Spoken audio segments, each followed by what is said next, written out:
Bom, vamos lá então, pessoal. Mais um dia do nosso estudo, o livro A Gênese, capítulo 14, os fluidos, explicação de alguns fatos considerados sobrenaturais.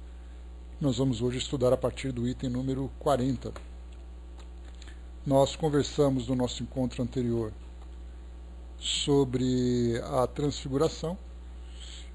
Deixei para vocês algumas recomendações, né, sobre vídeos na internet de psicofonia, como por exemplo, né, do Divaldo, trazendo ali a mensagem do Dr. Bezerra de Menezes, e também o livro sobre os incríveis fenômenos de transfiguração, de Ernesto Bozano, que também traz ali vários casos que são interessantes para o nosso estudo. Agora a gente vai para o item número 40, e Kardec começa a falar sobre a movimentação de objetos, de que forma que isso se dá.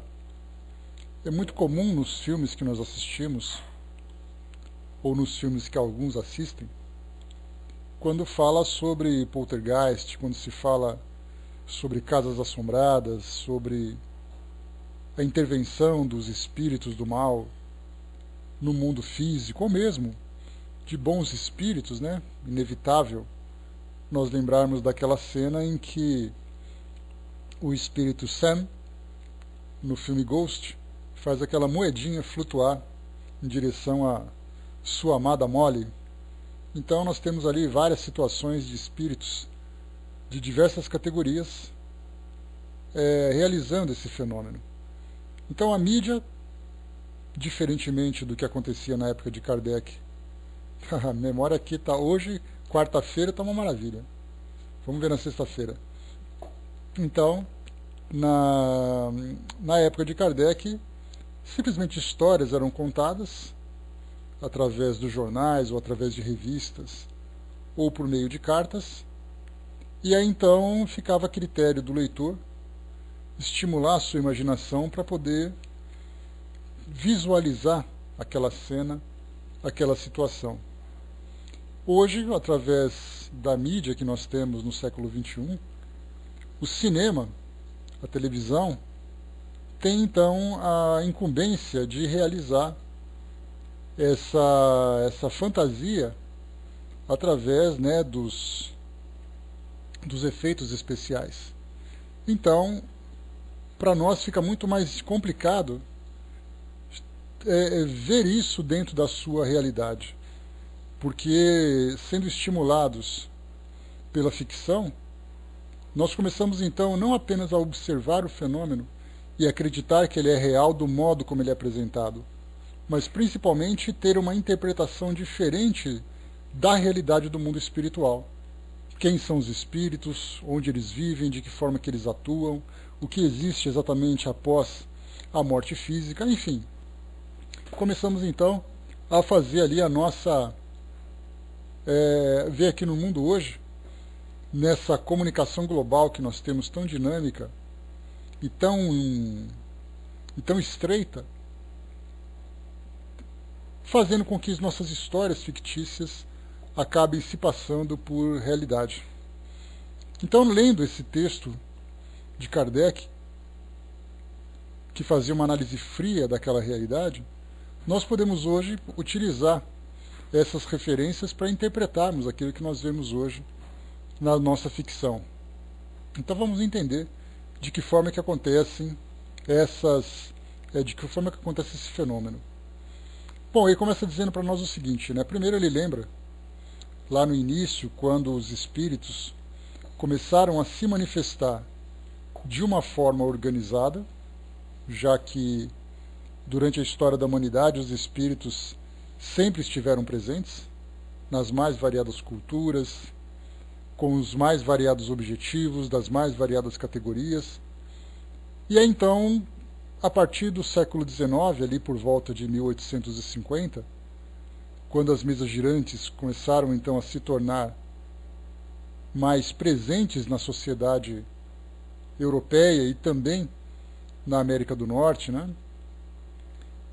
Os espíritos então promoviam essas reuniões, que embora os encarnados acreditassem que eles que faziam isso, mas na verdade eles eram estimulados a se reunirem para poder participar desses fenômenos, se tornou então um entretenimento daquela época, para uns o entretenimento divertido, para outros o entretenimento instigante, assustador, mas que mesmo assim participavam.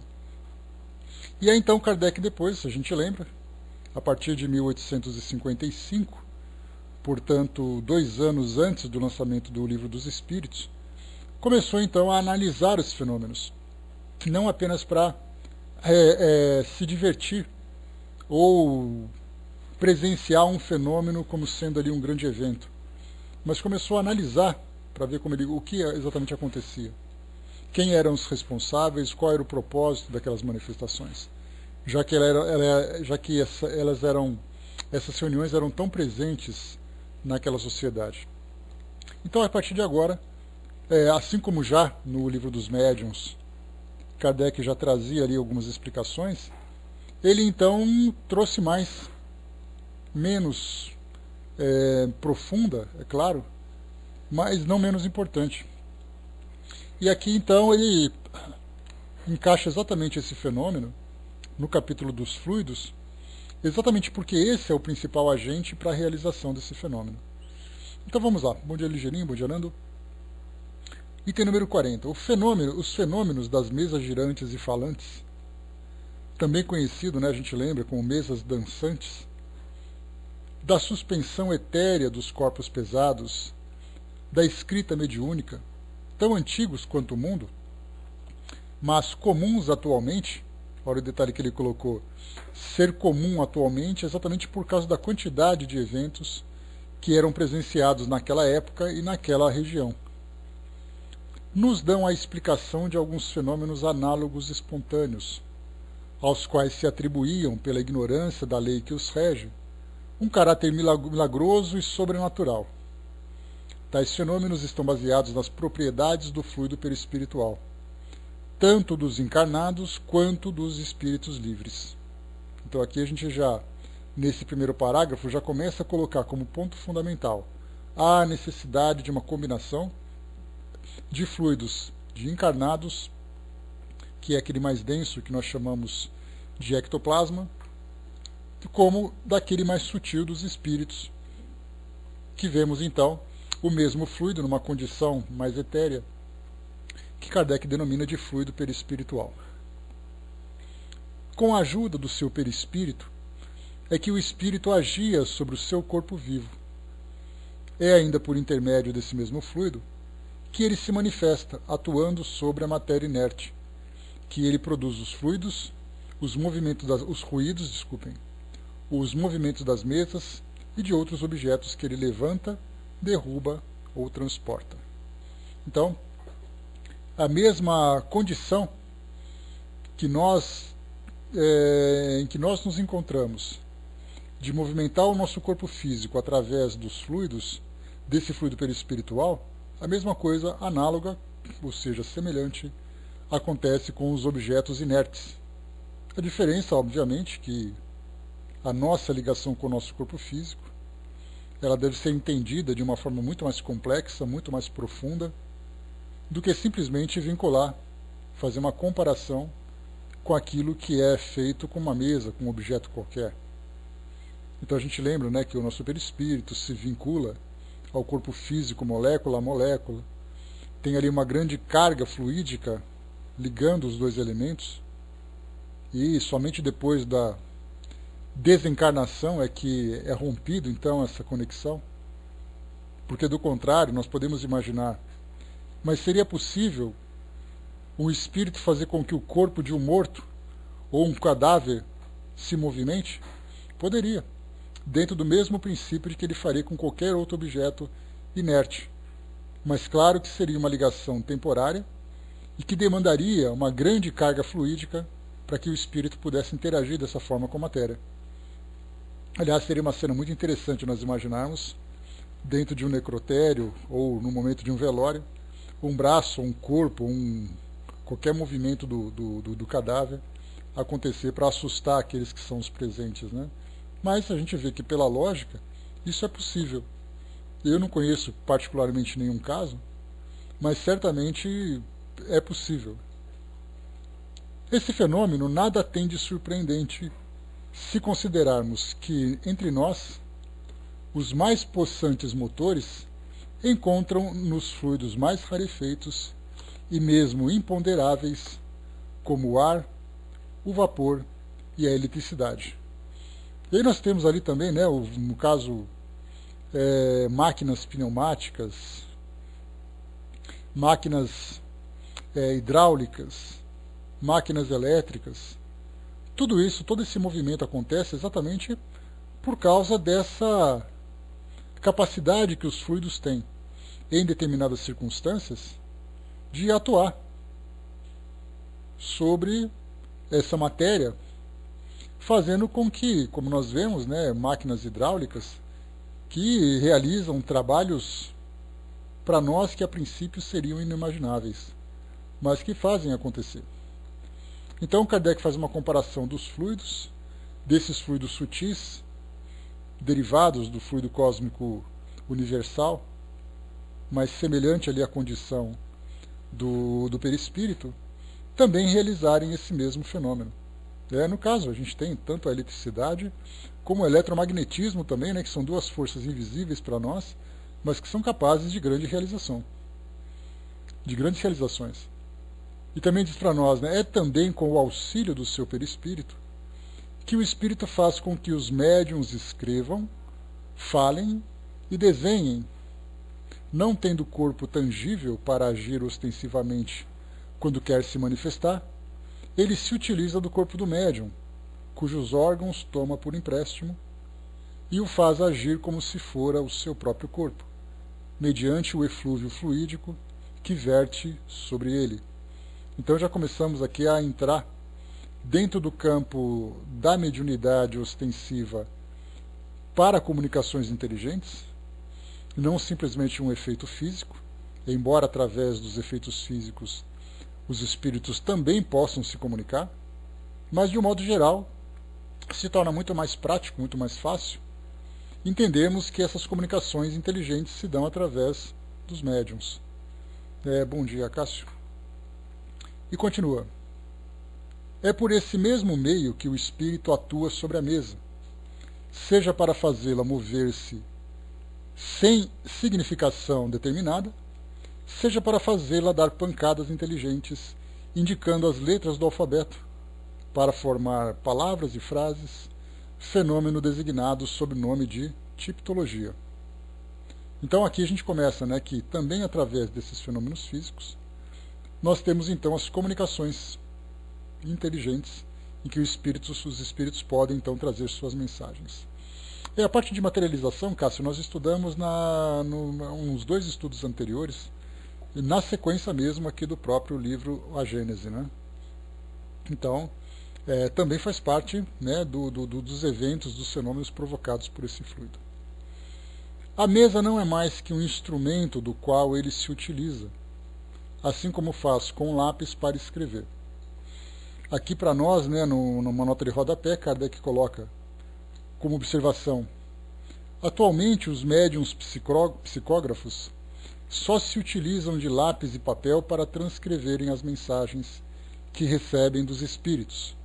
Isso porque, acompanhando um pouquinho da própria história da doutrina espírita, nós lembramos que primeiro vieram as mesas, que através de batidas traziam pequenas mensagens de sim e não, ou se arrastando em direção às pessoas, a direções diversas que têm ali algum significado para aqueles que estão presentes. Depois veio então a nossa famosa prancheta, depois veio a cesta, depois veio a prancheta, e depois começaram as comunicações através da escrita dos médiuns, né, por meio do fenômeno da psicografia. Quando Kardec coloca aqui embaixo no rodapé que atualmente os médiuns psicógrafos só se utilizam do lápis e papel para transcreverem as mensagens que recebem dos espíritos, já agora, na nossa época, nesse nosso tempo mais contemporâneo, nós temos ali médiuns que simplesmente digitam, não mais utilizando de lápis e papel. E essa psicodigitação, que é um fenômeno que muitas vezes não é entendida como um fenômeno mediúnico, porque a gente lembra sempre que os espíritos continuam se utilizando da psicografia, claro, pela praticidade do médium poder escrever em qualquer lugar, mas também para que os assistentes, ou seja, as pessoas presentes ali naquela reunião, sofram de alguma forma o impacto das impressões provocadas pelo fenômeno, para fortalecerem cada vez mais as suas convicções, para terem certeza de que é realmente a comunicação dos espíritos.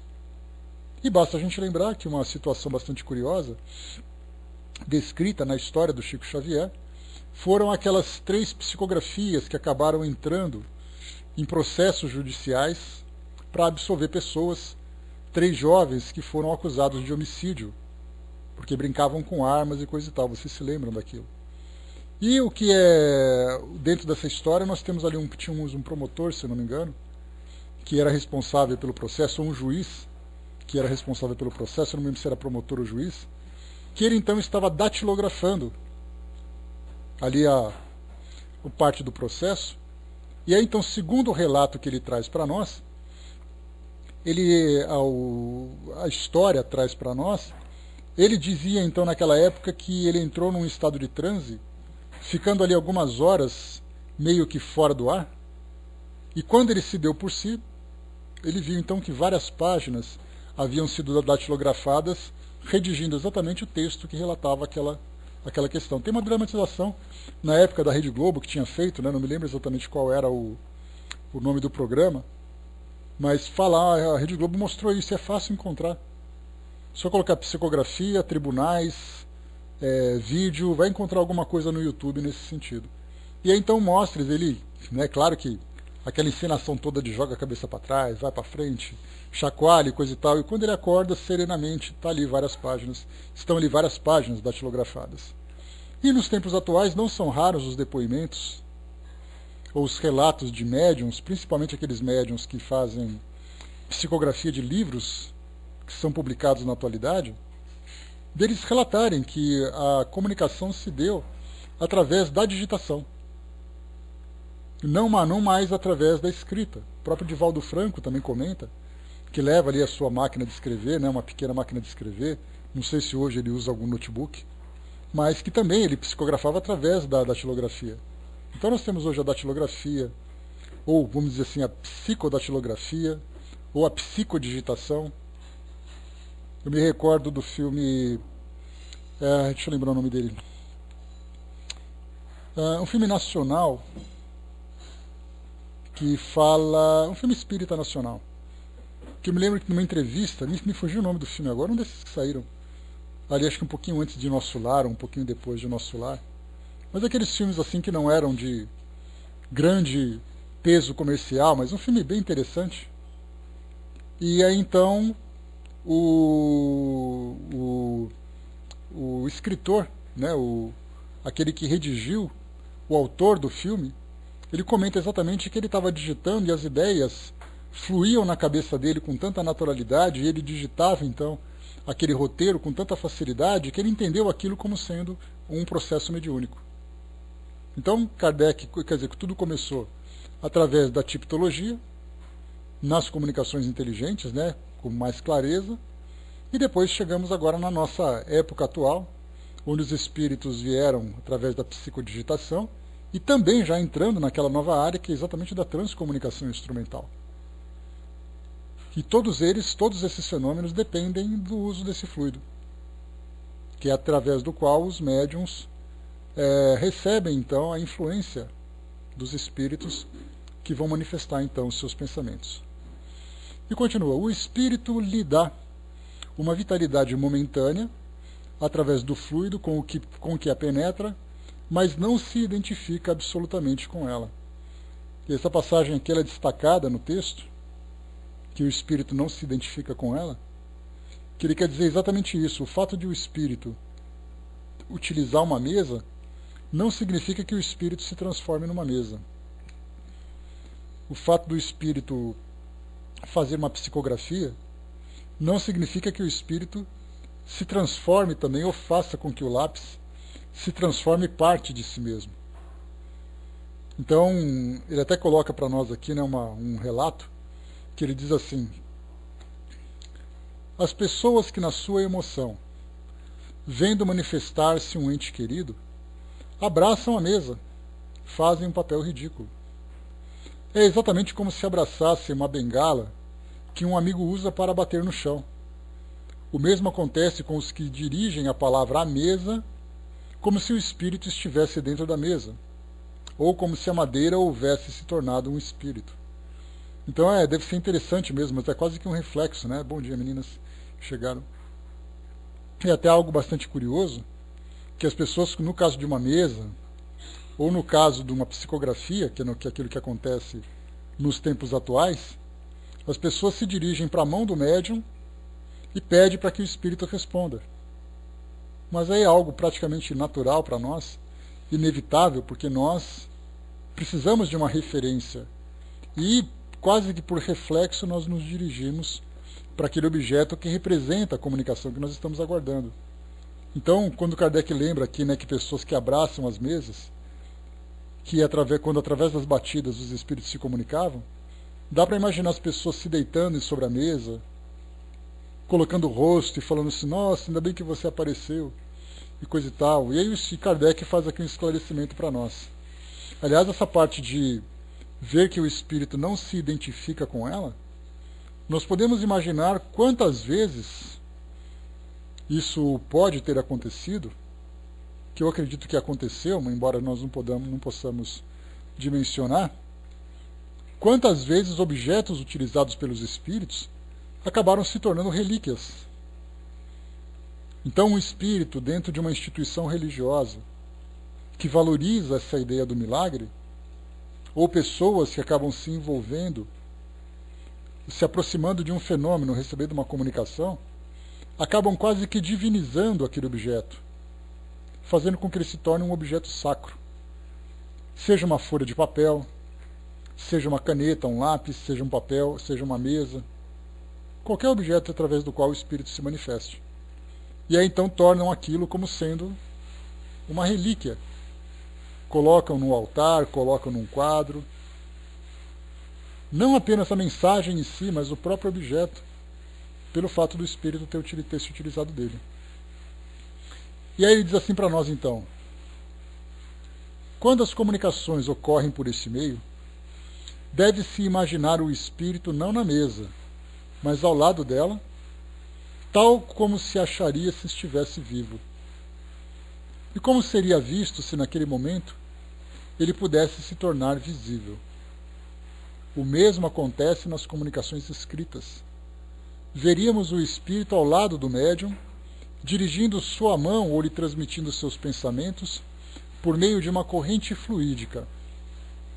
Então já começamos a entrar na fisiologia do fenômeno, para entender exatamente onde o espírito se posiciona, de que forma que se dá essa sua comunicação, como que o médium percebe essa informação, como a informação então ela é dirigida, no caso do médium, para a sua mão, ou através da fala. Isso tudo nós vimos lá no capítulo que trata dos diversos tipos de médiums, lá no livro dos médiums, onde nós estudamos com detalhes. Médiuns intuitivos, médiuns semimecânicos, médiuns mecânicos. Então cada médium tem uma percepção diferente, e mesmo que sejam enquadrados na mesma categoria, eles também realizam esses fenômenos com percepções diferentes, com maior ou menor facilidade. Então o espírito começa a estimular centros nervosos no cérebro do médium, ou diretamente nos seus braços, ou diretamente na sua mão. E isso se dá não somente através da psicografia, mas também até mesmo através da psicopictografia. Me recordo de dois médiums da atualidade, me fugiram os nomes deles, mas que seria muito fácil de encontrar. Dois médiuns que trabalham com psicopictografia e que se apresentaram na televisão. Me recordo que eram no programa Mulheres, da TV Gazeta. E aí então, em 2 dias diferentes, obviamente, o médium então se apresentava no programa e fazia então o seu trabalho de pintura, né? Em que os espíritos, então, muitos deles, desses conhecidos, que geralmente se manifestam, né, como Picasso, como Monet, dentre outros famosos. Então, 2 médiuns que fazem esse trabalho com grupos de espíritos, mas com características bem distintas. Um médium, por exemplo, como por exemplo Luiz Antônio Gasparetto, ele entra num estado de transe mediúnico, onde o espírito não apenas pinta através dele, mas também fala através dele. Então a gente lembra que essa denominação, que nós hoje chamamos de incorporação, porque não é incorporar o espírito dentro do corpo, mas incorporar a personalidade, nós podemos entender assim, do espírito que se comunica. Mas nós não temos um nome, Kardec mesmo não trouxe para nós uma denominação técnica para entendermos de que forma que dá esse fenômeno. Ele fala da psicofonia, quando o espírito fala através do médium, a psicografia, quando o espírito escreve através do médium, mas não trouxe para nós, por exemplo, uma denominação quando um espírito toma conta do corpo do médium, não através da possessão, mas quando o médium fala, o médium gesticula. Esse caso não é apenas a psicofonia. Imaginemos, por exemplo, aquele médium sentado à mesa, e aí então ele gesticula, se coça, se levanta algumas vezes enquanto vai falando, enquanto o espírito vai falando. Mas na verdade, o espírito se utiliza do corpo do médium, não apenas do seu sistema fônico ou dos seus braços. Então nós até queremos aqui um neologismo para poder nos ajudar nesse raciocínio, que seria ali a psicomotricidade. Ou seja, é através do psiquismo do médium que o espírito, então, promove ou provoca essa movimentação do corpo dele todo. Mas muito bem, Luiz Antônio Gasparetto, então, nas suas apresentações, ele entra naquele estado de transe mediúnico e começa então a pintar, começa a falar, o espírito começa a falar também através dele, diferentemente de um outro caso, que geralmente acontece, né, vários trabalhos mediúnicos em que o médium entra de fato num estado de transe e aí então os espíritos apresentam aquele espetáculo, né, de fenômeno que é tão interessante de ser percebido. Já um outro médium, que também foi num desses programas, ele então preparou a mesa e começou então a sua pintura, com toda aquela facilidade, com toda aquela habilidade, mas o detalhe curioso é que enquanto a pintura saía, o médium conversava com toda a naturalidade com a apresentadora, muitas vezes sem olhar para o papel. E isso percebia o quê? Que o médium se utilizava dos braços, o espírito se utilizava dos braços do médium, mas sem fazer com que ele entrasse no estado de transe. Então ele começava a escrever, começava a pintar, começava a conversar, dava risada, dava aquela piadinha e coisa e tal. Às vezes o médium mesmo gesticulava no momento da pintura. E aí então a pintura ia saindo. Então percebe que o médium num estado de transe, o outro médium não. E isso também faz parte desse mesmo tipo de fenômeno. Kardec colocou que a comunicação, a escrita, através da psicografia ou através das batidas e tudo mais, mas esse caso da pintura também se encaixa nesse mesmo padrão. O Braz lembrou aqui também, né, do Irineu Gasparetto, que faz ali a psicomúsica, toca instrumento, canta, tem aquela transfiguração também, né, Braz? Eu me recordo de uma entrevista que o Irineu Gasparetto, isso agora a gente fala do nosso item anterior, que é a transfiguração, né? Se tivesse lembrado isso na segunda-feira, a gente poderia falar um pouco mais, né, Braz? Que ele se apresentou então no programa no então, Jô Soares 11h30, lá no SBT, e aí então ele fez 3 apresentações. Começou com Cartola, depois foi John Lennon, e depois Cazuza. E realmente nós observamos posturas diferentes, fisionomias diferentes, tons de voz diferentes. E isso mostra, claro, o fenômeno mediúnico, né? Muito interessante, né, Brás? Então isso mostra mesmo, né, de que forma que se dá vários fenômenos acontecendo ao mesmo tempo. Dentre eles a própria transfiguração, como nós vimos ontem. Muito bem, continuando. Só um instantinho, aqui. Então falávamos aqui, né, que através dessa corrente fluídica que os fenômenos acontecem. Quando a mesa se desloca, se destaca do solo e flutua no espaço, sem um ponto de apoio, o espírito não a ergue com a força do braço, mas a envolve e a penetra de uma espécie de atmosfera fluídica que neutraliza o efeito da gravidade, como o ar faz com os balões e com as pipas.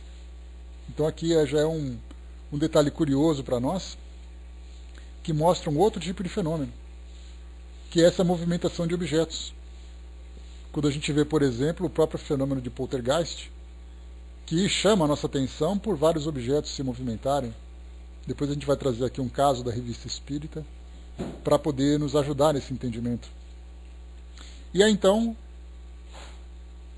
para nós ainda é um pouco complicado entender como isso acontece, apesar da descrição de Kardec de dizer que uma atmosfera fluídica neutraliza o efeito da gravidade, coisa e tal. Então para nós ainda faltam ainda mais informações, principalmente comparado com aquilo que a nossa física tem hoje, falando sobre massa, sobre peso, sobre a força gravitacional, um fluido que se opõe a essa força e permite que isso aconteça. Então para nós ainda não temos condições de fazer uma análise mais profunda a esse respeito. Mas ele diz assim para nós: o fluido que se infiltra na mesa confere-lhe momentaneamente uma leveza específica maior. Quando a mesa fica grudada no solo, ela se encontra na mesma situação da campânula pneumática em que se fez o vácuo. Cabe observar aqui que estamos fazendo algumas comparações com o objetivo de mostrar a analogia dos efeitos e não a semelhança absoluta das causas. Aqui Kardec chama a atenção exatamente para que nós não levemos ao pé da letra aquilo que ele está dizendo, porque não temos como fazer uma comparação de um fenômeno que acontece através de uma lei que ainda é desconhecida e de fluidos que ainda são desconhecidos, comparando com as leis naturais que nós temos aqui no nosso mundo físico, da nossa física clássica. Então ele faz uma comparação para tentar pelo menos dar uma ideia, mas certamente isso não seria aceitável com nenhuma facilidade para os nossos cientistas, para os nossos estudiosos. E ele continua: depois do que foi dito, compreende-se que não é mais fácil para o espírito elevar uma pessoa do que elevar uma mesa, transportar um objeto de um lugar para outro, ou atirá-lo em algum lugar. Todos esses fenômenos são regidos pela mesma lei. Aqui Kardec coloca uma observação de rodapé, que ele diz assim: este é o princípio do fenômeno do trazimento, que é muito real, mas que só deve ser admitido com extrema reserva, porque é um dos que mais se prestam à imitação e à charlatanice. Devem ser considerados muito seriamente a honradez irresponsável da pessoa que os obtém, a honradez irrecusável da pessoa que os obtém, seu absoluto desinteresse material e moral e o concurso das circunstâncias acessórias. Deve-se desconfiar, sobretudo, quando tais fenômenos são produzidos com excessiva facilidade e considerar com reservas aqueles que se repetem com extrema frequência e, digamos assim, à vontade. Os prestidigitadores fazem as coisas mais extraordinárias, né? Fazendo uma atualização de termos, prestidigitadores nada mais são do que os ilusionistas do presente. Então podemos imaginar hoje, né, com tantos ilusionistas que aparecem pelo mundo afora, e então realizam realmente coisas impressionantes. como por exemplo aqueles homens que levitam, outros que fazem aparecer e desaparecer objetos, né? Temos até ali o mais famoso dele, qual é o nome dele mesmo? Do grande ilusionista, é o... Me ajuda aí que fugiu o nome dele agora. Vamos lá, puxa no fundo da memória. Que ainda mais? David Copperfield. Então ele ali fez escola, né? Trazendo tantos outros, obrigado, trazendo tantos outros ilusionistas brasileiros de outras nacionalidades, fazendo com que fenômenos interessantes aconteçam.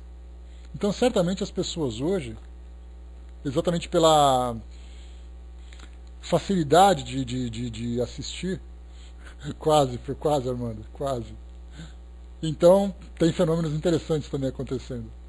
Então, quando nós, quer dizer, é tão fácil hoje encontrar esses espetáculos de ilusionismo, que certamente as pessoas hoje já entendem isso como sendo um truque, como sendo uma ilusão. Então a curiosidade fica exatamente em torno da forma como aquilo acontece, e não mais como sendo algo sobrenatural, diferentemente do que acontecia na época de Kardec. Nós já chegamos a falar sobre isso várias vezes. Temos dois filmes interessantes que mostram essa realidade daquela época, O Ilusionista e O Grande Truque. São dois filmes muito interessantes, que têm ali essa parte do ilusionismo, das mágicas, dos fenômenos sobrenaturais como pano de fundo, para uma trama que acontece durante a história. Mas para nós, que somos estudantes da doutrina espírita, nós fazemos exatamente o contrário. Nós temos a oportunidade de fazer uma análise histórica de um evento que acontecia naquela época e que era uma realidade. Que, aliás, temos como principal protagonista daquele momento, daquele evento, exatamente Harry Houdini, né, que inclusive inspirou o próprio David Copperfield.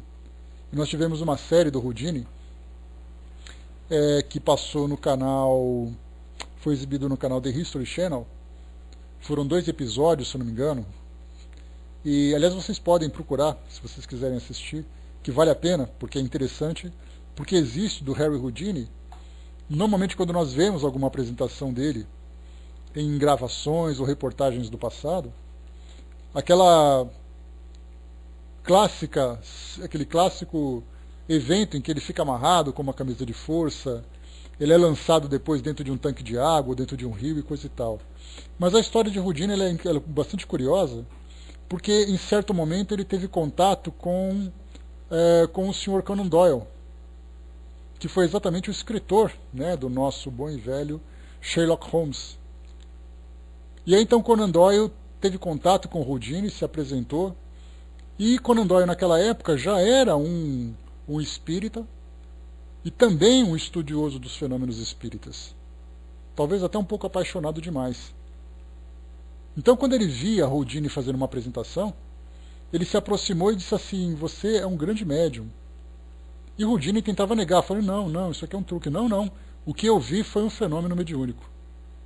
E aí então Houdini, que tinha perdido a sua mãe recentemente, pois é, o Houdini falava não é, ele falava não é. E aí então o Houdini tinha perdido a sua mãe e os médiums estavam atuando com muita intensidade, tanto nos Estados Unidos como na Europa. E aí então Conan Doyle convidou o Houdini para participar de uma reunião mediúnica onde faria a evocação da sua mãe. E ao mesmo tempo que ele era extremamente desconfiado, ele também era um grande apaixonado pela sua mãe. E ele estava desesperadamente atrás de uma comunicação. E aí então ele foi através de um primeiro médium, percebeu ali uma certa farsa que ele conseguiu identificar, uma charlatanice. Depois foi em outro, e aí depois quando ele percebeu, inclusive com o Sr. Conan Doyle, cuja esposa era uma médium, ele também ficou frustrado porque o espírito que supostamente se comunicou não trouxe as informações que seriam assim a chave, a assinatura da mãe. E a partir daquele momento, Houdini se tornou um obstinado caçador de médiuns falsos. E aí então ele oferecia recompensas, promovia espetáculos para desmascarar médiuns, ele se fantasiava ou se disfarçava para participar de reuniões onde diziam que acontecia reuniões mediúnicas, e ele fazia tudo isso para poder desmascarar. Teve sim, porque na verdade ele conseguiu desmascarar muitos médiums, ou supostos médiums, mas muitas vezes nós fizemos uma seleção, naquela época, de quem realmente era médium ou não era. E o detalhe interessante é que as irmãs Focas estavam ali no meio do bolo ali, né? Eles não eram contemporâneos, mas também os fenômenos que elas presenciaram, que elas vivenciaram, também foi colocado em xeque. Então, uma sugestão para vocês: coloquem aí, façam uma pesquisa, Houdini e médiums. E vocês vão perceber, inclusive nas imagens do Google, um cartaz que tem ali era um desses cartazes que se pregavam na entrada dos teatros, e ele colocava ali que ia desmascarar médium, desafiava médiums, Houdini, o caçador de falsos médiums, alguma coisa assim. Então é interessante a gente ver isso. Então, quando Kardec fala sobre essa observação do fenômeno de trazimento, e da mesma forma também de levitação, como também de batidas, nesses dois filmes que eu trouxe para vocês, O Ilusionista e O Grande Truque, no Ilusionista nós temos ali uma apresentação num teatro, onde o mágico, entre aspas, promovia então uma sessão, onde, de repente, né, Brás, seria uma forte inspiração, não temos dúvida nenhuma, embora o Padre Quevedo ele tivesse uma motivação religiosa. Já Houdini era uma motivação cética, né? Então, assim, nós temos duas linhas de pensamento diferentes atingindo ou buscando o mesmo objetivo. Então, no Ilusionista, eram ali várias apresentações, vários truques que eram apresentados, mas o grande momento da apresentação era exatamente a materialização de um espírito. E o truque era exatamente utilizar um retroprojetor, ou um projetor, que simulava ali, que apresentava a imagem de uma pessoa no palco, que era ali uma mulher, que era a esposa de um duque, se eu não me engano, que tinha ali sido assassinada. E aquilo provocou uma grande comoção, um garotinho andando no meio do teatro. Foi bem interessante naquela época. Então, assim, o filme todo, os dois filmes, um fala sobre desmaterialização e o outro fala sobre a materialização de espíritos. Desmaterialização de objetos e o outro materialização de espíritos. Então, os dois filmes, se vocês tiverem oportunidade de assistir a partir dessa perspectiva, vocês verão como era a realidade do final do século XIX e começo do século XX. Harry Houdini também, né? Não, dá pra ver de novo, Cássio. Só que quando a gente assiste pela trama. Mas procura assistir dessa vez para entender como era o cenário daquela época, de que forma que as apresentações aconteciam. As pessoas não tinham, por exemplo, cinemas. Então elas iam muito a teatros. E naquela época era uma febre esses ilusionistas fazerem essa apresentação. E o grande finale dessas apresentações eram exatamente aquelas simulações de manifestações espíritas. Então o cara fazia a bolinha desaparecer, fazia ali a mulher flutuar, o cara entrava dentro do tanque, e o grande finale era um espírito se materializando. Né? Filme fraterno. Então, vale a pena assistir de novo, analisando então por essa perspectiva. Vai ser bem legal, bem interessante para nós.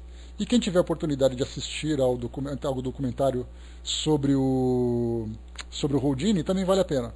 Tá? É bem bacana de se ver. Continuando então, Kardec coloca também aqui: a levitação de uma pessoa também é um fato incontestável, porém muito mais raro, porque é mais difícil de ser imitado. Sabe-se que o Sr. Home, ele está falando aqui de Douglas Home, levitou mais de uma vez até o teto, dando uma volta na sala. Dizem que São Cupertino possuía a mesma faculdade, não sendo este fato mais miraculoso do que o outro. Aliás, eu tenho uma enciclopédia, que me esqueci o nome dela agora, né, que eu ganhei do meu amigo Vidal, e ele então, nessa enciclopédia, que é uma tradução de uma enciclopédia americana, fala de várias situações que são estranhas para nós. Então fala de curas, fala de alienígenas, fala de médiums, dentre outros temas. E nesses de médiums traz ali, nesse fascículo, ruim do que, fraterna de memória? Pois é, eu comecei bem lá com o Ghost, depois eu piorei. Então, assim, pois é, quarta-feira, nesse fascículo, conta a história então das irmãs Fox, de uma forma bem detalhada, desde a realidade do fenômeno no início, até depois a farsa, né, que foi atribuída a elas no final da carreira, uma desencarnando como alcoólatra, abandonada, a outra irmã se aproveitando da mediunidade e também promovendo farsas para ganhar dinheiro, fazendo turnês pelo país e também pela Europa e coisa e tal. E conta a história de Douglas Home. E nessa história fala de um fenômeno bastante curioso, em que ele estava provavelmente no primeiro andar de uma casa, porque ele era hospedado, né, pelos interessados em assistir a esses fenômenos. Então ele ficava viajando de cidade em cidade, sendo sustentado pelos anfitriões.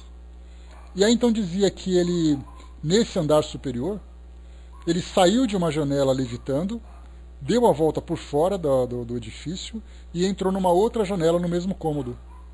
E isso foi assim um grande espetáculo para aqueles que assistiam. Então, quer dizer, esse foi uma história contada, mas também Kardec ali, como ele relata aqui agora, ele diz, né, sabe-se que o Sr. Home levitou mais de uma vez até o teto. Né? Então, aqui essa levitação. Agora tem uma nota aqui do tradutor, do pessoal que fez a tradução da Gênese, lá da editora Celd.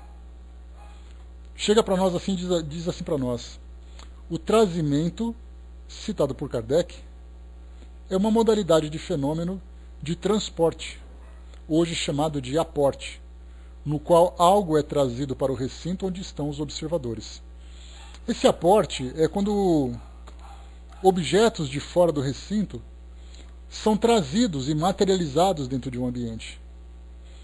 Então nós tivemos até também ganhei do meu amigo Vidal, um livro publicado pela Federação Espírita Catarinense, que traz alguns arquivos das décadas de 1930, 1940, quando naquela cidade, em Florianópolis, ou em Joinville, desculpe, em Joinville, aconteciam, ou foi Florianópolis, não me recordo, aconteciam reuniões mediúnicas de experimentação. Ou seja, não eram reuniões instrutivas de psicografia, de moralidade, coisa e tal, de evangelização, mas era exatamente de experimentação de fenômenos físicos.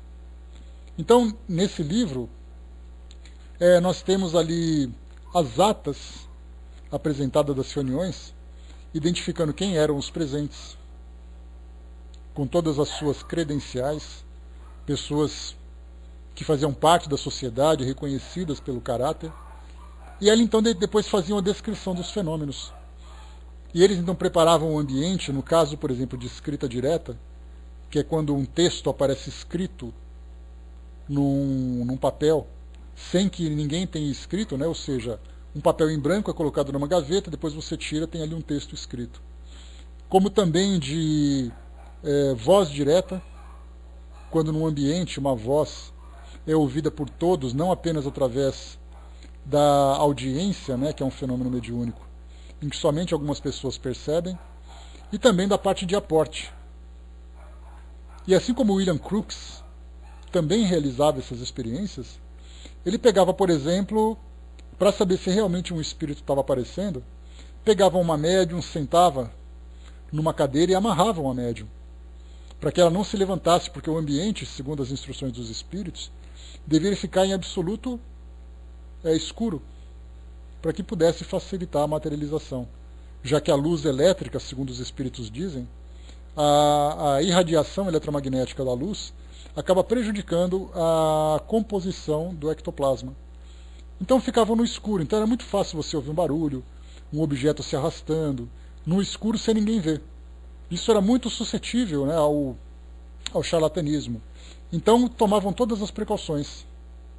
No caso de um objeto, dentro desse relato desse livro que eu comentei com vocês, eles faziam o quê? Colocavam uma jaula dentro do ambiente, colocavam um objeto lá dentro, ou uma pessoa dentro da jaula, trancavam, colocavam essa chave sob cuidado de uma pessoa que realmente era de confiança e aguardavam o fenômeno acontecer. Algumas vezes o objeto saía de dentro da jaula e se materializava do lado de fora. Outras vezes, como a gente também já viu, flores eram trazidas de um ambiente externo para um ambiente interno. Nós tivemos um fenômeno de poltergeist muito interessante, que eu li para vocês quando nós estudamos o livro dos médiuns, que aconteceu em Foz do Iguaçu, ou na fronteira com o Paraguai, ali naquela região do Paraná, em que saiu inclusive nos jornais, numa residência que era ali um sobrado, num pequeno sítio, uma roda de caminhão, uma roda de jipe apareceu no quarto superior.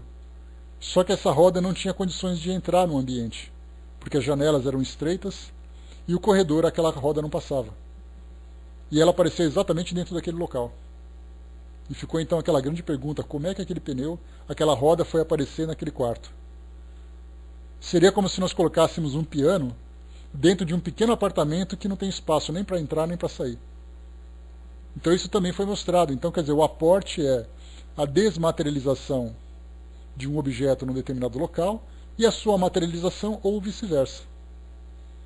E para isso, então, a gente lembra sempre a necessidade de uma grande precaução para que qualquer tipo de farsa não aconteça, né? Porque a gente lembra, nessa parte de transporte ou de lançamento de objetos, uma situação bastante interessante que aconteceu, filmado pelo programa Fantástico, naquela época em que o Padre Quevedo tinha ali um quadro de caçadores de fenômenos, alguma coisa assim. E ele foi então numa determinada região em que tinha a fama de que pedras eram lançadas ou pedras caíam sobre a casa. E aí então foi até lá com a equipe da Rede Globo fazer a filmagem, e ele, claro, foi ali com a sua visão de parapsicologia, não de mediunidade.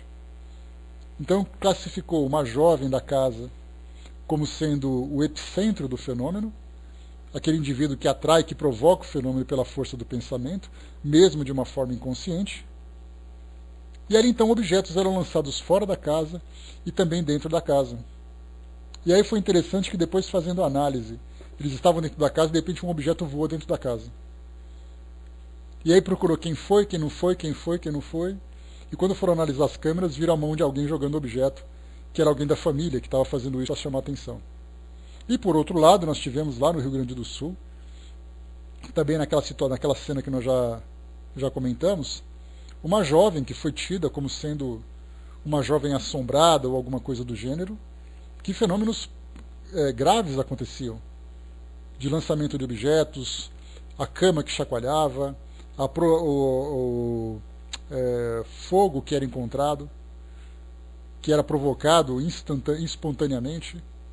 Depois essa casa foi demolida, essa jovem acabou desencarnando e coisa e tal. Então, várias situações que acontecem à nossa volta que são vistas como sendo sobrenaturais, mas que a gente vê com facilidade a presença de espíritos e a atuação dos fluidos combinada com a capacidade de um médium para a realização desse fenômeno. A Miriam colocou aqui, né, Kardec trabalhou como contador em um teatro parisiense onde tinha um mágico famoso. Quando viu o fenômeno das mesas girantes à meia luz, já desconfiou que fosse um truque. Não era muito comum. Tanto que na introdução do próprio livro dos médiuns, ele fala sobre os sistemas. Sistemas são alguns tipos de explicações que eram dadas para desmascarar um fenômeno legítimo de mediunidade, de efeitos físicos. Então, por exemplo, os nervos estalantes. Nervos estalantes nada mais eram do que um nervo no tendão, um tendão na perna da pessoa, que através de um determinado movimento de tornozelo fazia estalar. Como uma reunião mediúnica naquela época.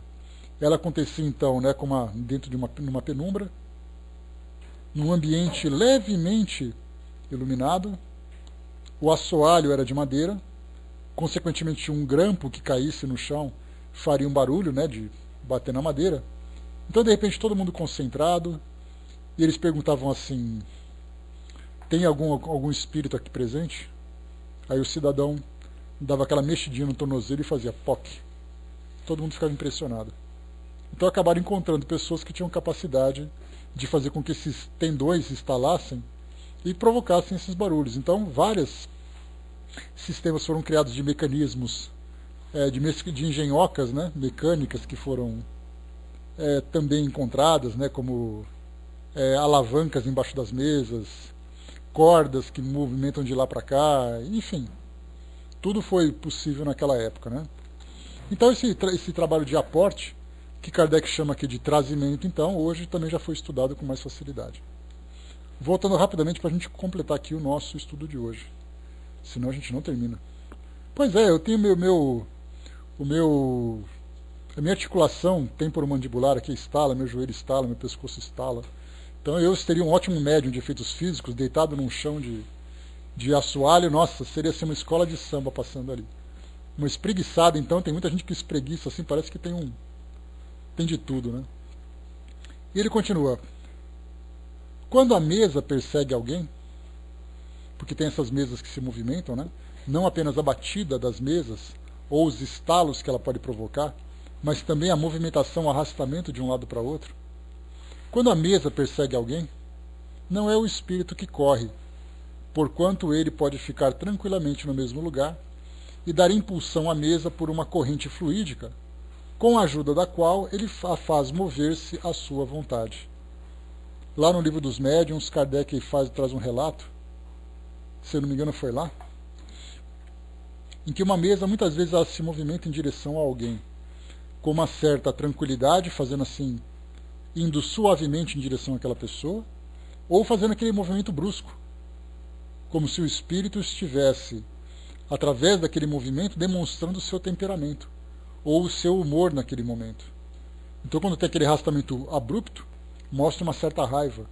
Quando tem um movimento mais tranquilo, mostra uma certa serenidade. E ele continua aqui. Quando se ouvirem pancadas na mesa, ou em outro local, não é o espírito que bate com a sua mão, nem com qualquer nem com um objeto qualquer. Ele apenas dirige sobre o ponto de onde parte o ruído um jato fluídico que produz o efeito de um choque elétrico. O espírito modifica o ruído, assim como se pode modificar os sons produzidos no ar. Bom dia, Natasha. Depois aqui Kardec, para ilustrar um pouquinho, ele traz para nós aqui no item, no comentário 224, exemplos de manifestações materiais e perturbações trazidas pelos espíritos. E traz aqui desde a edição de 1858 até 1866 vários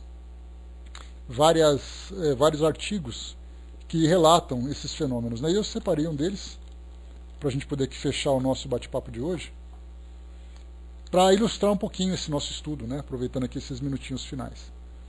Então, entendendo como isso acontece, ainda que seja de uma forma superficial. Então, é como se fosse um estudante de uma escola fundamental ou um estudante secundarista que estuda física ou estuda química. Fala sobre fórmulas químicas, sobre ligações iônicas, covalentes, ou fala sobre o efeito da gravidade. Ele não sabe exatamente como é um átomo, a não ser por aquele desenho que está mostrado no livro, ou por algumas palavras que são ditas, ou observa o fenômeno acontecer. Mas profundamente ele não entende como aquilo acontece de fato.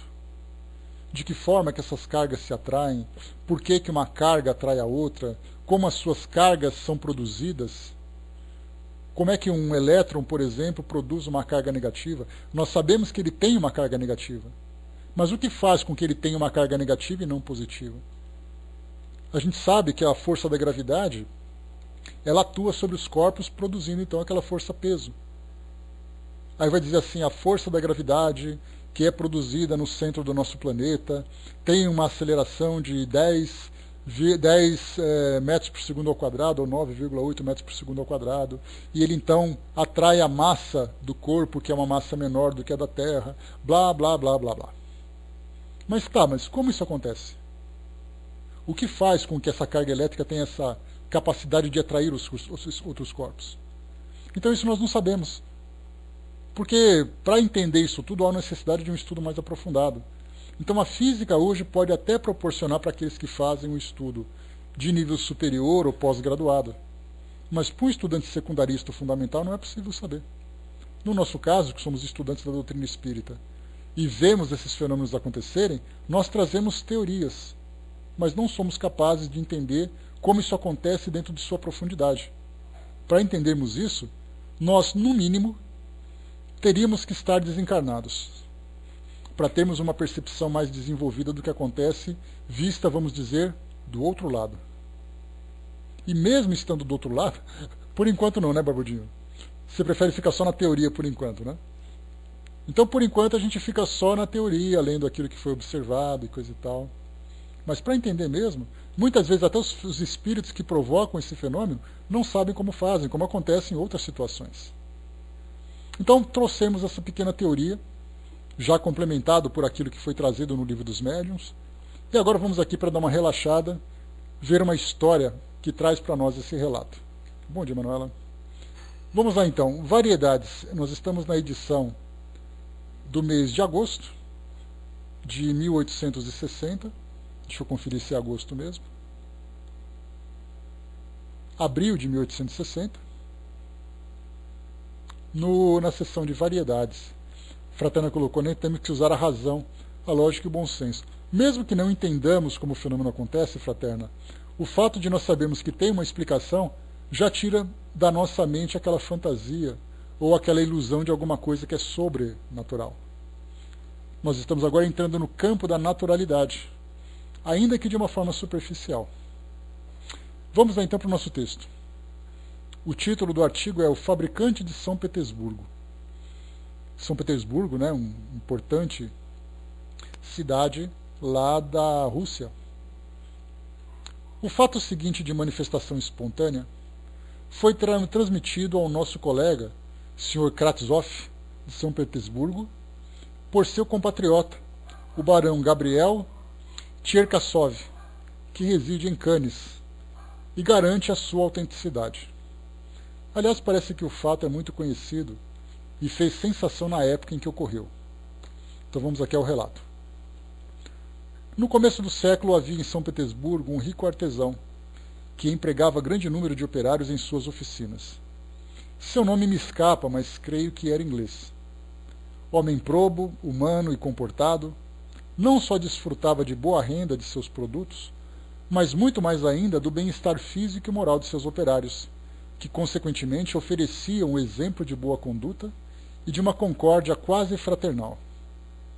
Conforme o costume observado na Rússia até hoje 1860, o patrão custeava o alojamento e a alimentação, ocupando os operários os andares superiores e as águas furtadas da mesma casa que ele, ou seja, consumiam a mesma água que o próprio patrão consumia também. Certa manhã, ao despertar, vários operários não encontraram suas roupas que haviam posto de lado ao se deitarem.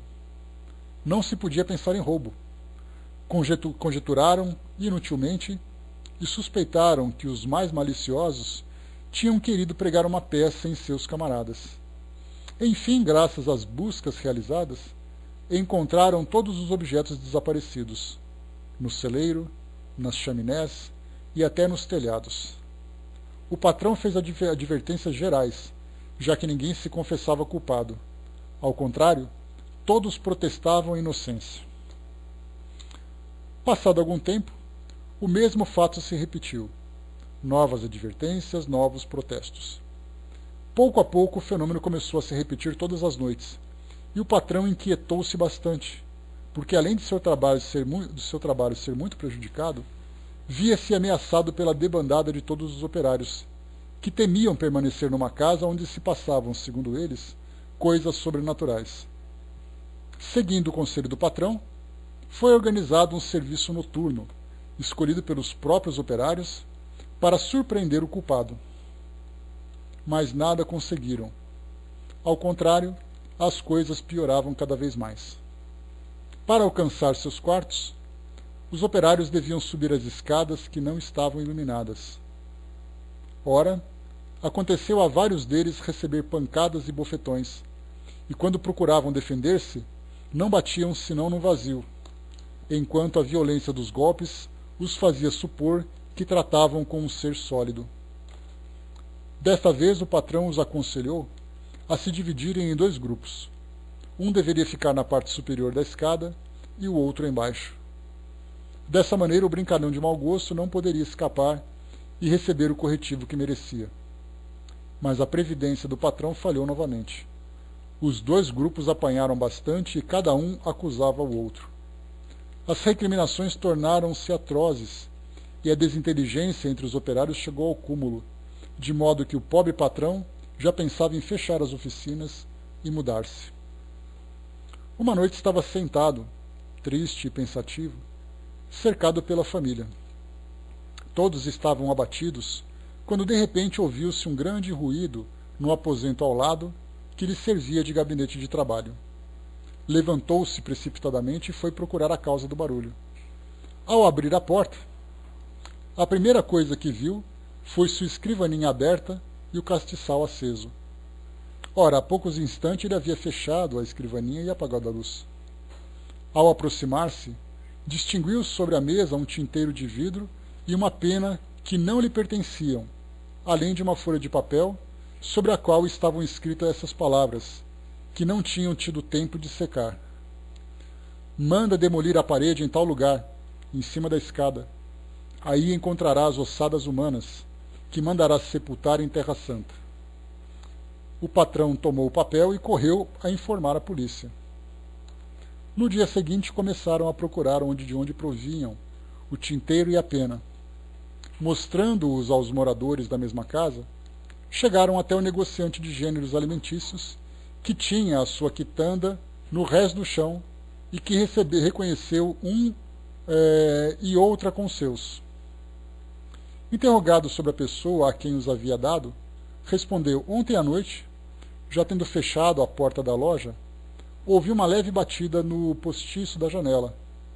Abri e um homem, cujos traços não me foi possível distinguir, disse-me: peço-te que me des um tinteiro e uma pena, eu os te pagarei.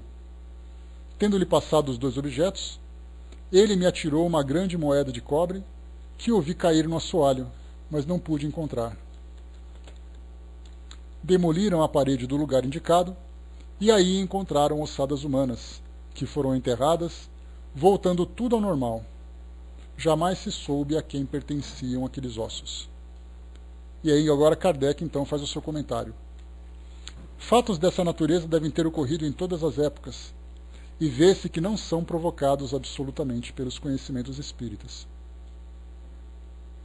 Compreende-se que em séculos recuados, ou entre povos ignorantes, tenham dado lugar a todo tipo de conjecturas supersticiosas. Então aqui encerro o artigo, e ele tem uma semelhança muito grande com as irmãs Fox, em que o espírito se comunicou através da tipologia, batidas na parede, e aqui o espírito se comunicou através da psicografia. Mas ambos apontavam então um cadáver sepultado criminosamente em ambientes, em locais dos 2 ambientes. Então, pessoal, fechamos por aqui o nosso estudo de hoje, contando essa historinha para dar uma instigada na nossa curiosidade. E o nosso próximo tema será sobre... deixa eu ver aqui, vai ser o item número 44. Um fenômeno muito frequente na mediunidade é a aptidão de certos médiuns para escrever em uma língua que lhes é desconhecida. E aqui então vamos conversar sobre esse nosso tema, que é bem interessante. Que aqui a gente lembra, a denominação desse fenômeno é chamado de xenoglossia. Esse xenoglossia é a capacidade de falar numa língua diferente. Mas nós temos também a própria xenografia, que é você escrever numa língua diferente.